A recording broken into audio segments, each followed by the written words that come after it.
E a gente destaca aqui o recuo do presidente eleito Luiz Inácio Lula da Silva em relação aos seus ataques ao mercado financeiro. Lula falou, só pode gastar o que a gente ganha e quando quer construir alguma coisa, fazer dívida com responsabilidade. Vamos fazer uma análise rápida porque a gente tem comercial. Primeiro você, Raquel Landim.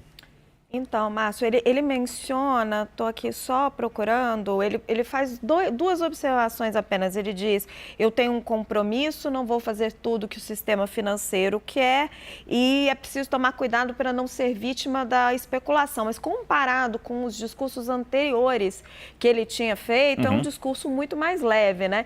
Ele agradece a carta dos ex-ministros, né? Pedro Malan, Armínio Fraga, Edmar Baixa, diz que se o conselho for bom, ele vai ouvir, ele é bastante diplomático. Então, parece que está inserido dentro dessa iniciativa do governo eleito, que vem da entrevista do Alckmin para a Thaís e para outros para outros veículos de imprensa, de minimizar um pouco o dano. Thaís, queria ouvir rapidamente a sua opinião sobre a fala de Lula, especialmente essa do mercado financeiro, que colocou incêndio nos últimos dias na Bolsa e no dólar. Vou na mesma linha da Raquel e posso pedir permissão para dizer que acho que no fim ali da entrevista o presidente eleito Luiz Inácio Lula da Silva fez a sinalização que estava sendo esperada, porque a gente está esperando a criação desse comitê da defesa.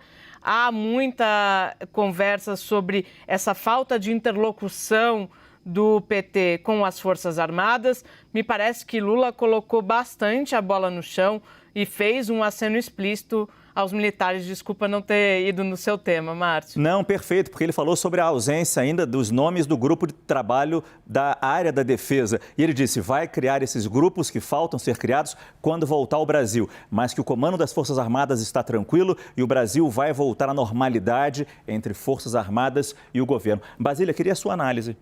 Essa normalidade também passa aí pela restauração das relações do Brasil com outros países. E aí o destaque, claro, é Portugal, que estava aí representado ao lado do presidente eleito aqui do Brasil. Ficou uma memória muito ruim dessa relação entre os dois países e ainda mais sendo o ano do bicentenário da independência brasileira, porque no 7 de setembro, uma das poucas autoridades que estavam ali no palanque de Bolsonaro era justamente o presidente português e ele ficou numa posição desprestigiada em que empresários que estavam ao lado de Bolsonaro pela sua reeleição foram mais colocados em destaque, né, aclamados ali pela população do que o presidente de Portugal. Então, veja, foi um púlpito, você vai lembrar bem, em que estavam ausentes figuras como o presidente da Câmara, do Senado, do Supremo Tribunal Federal, porque captaram logo que aquela data da independência iria ser utilizada eleitoralmente, né? Haveria uma politização da independência. Eles se ausentaram, o presidente de Portugal foi, mas ficou ali como uma figurinha qualquer no meio de apoiadores do presidente Bolsonaro. Muito bem lembrado, Basília. Felipe, queria sua análise rápida sobre essa fala de Lula neste momento e sobre esses pontos que me parecem importantes. A parte climática, claro, ele repetiu tudo que ele tinha falado na COP. Acho que os outros pontos sobre mercado financeiro, o grupo de trabalho da defesa, merecem uma análise mais alentada, se não agora, ao longo do nosso programa. Por favor.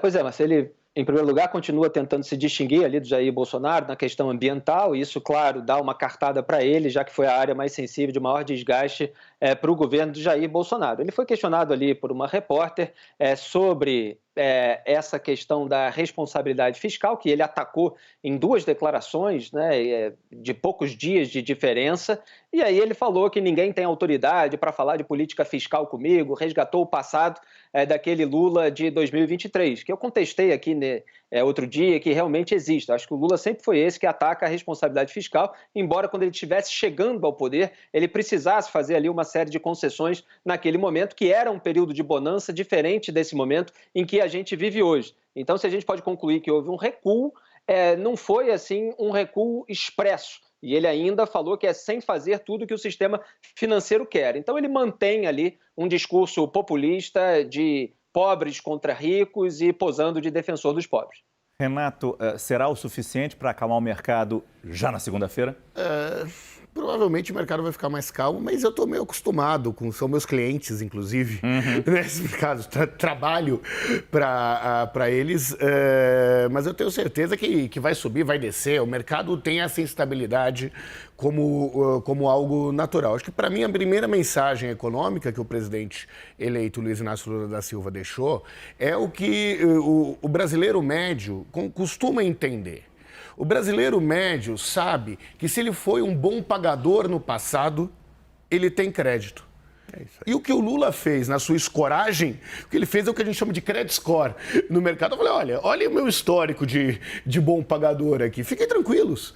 Que eu vou pagar. Só não cria essa falsa polêmica entre o social e o econômico, que foi exatamente a linha do que o Armínio defendeu na última carta. O que ele falou, eu tenho um histórico de confiança.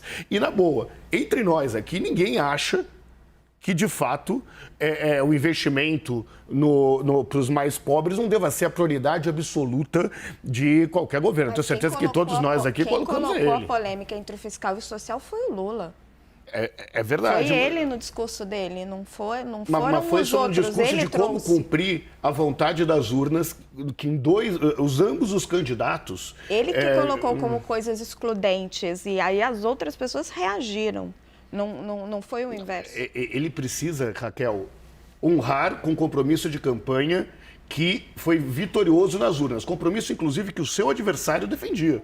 A PEC dá viabilidade eleitoral para o cumprimento dessas promessas, mas não mostra como a médio prazo vai garantir a sustentabilidade fiscal, né? Só uma última observação. Eu acho que Alckmin e Lula, na entrevista de Alckmin ontem, e Lula, tanto antes como agora, estão falando a mesma coisa. Só que quando o presidente eleito fala, isso tem um valor mais retumbante entre os investidores do que quando o vice-presidente eleito diz a mesma coisa sobre responsabilidade fiscal e social. A gente tem ainda o ex-ministro Aloysio Nunes Ferreira, das Relações Exteriores, um experiente político, para analisar essa fala de Lula. Mas antes, a gente precisa chamar Fernando Nakagawa com o CNN Mercado e toda a análise de como fechou o mercado financeiro hoje e na semana. A gente volta depois do intervalo comercial aqui com o nosso Prime Time.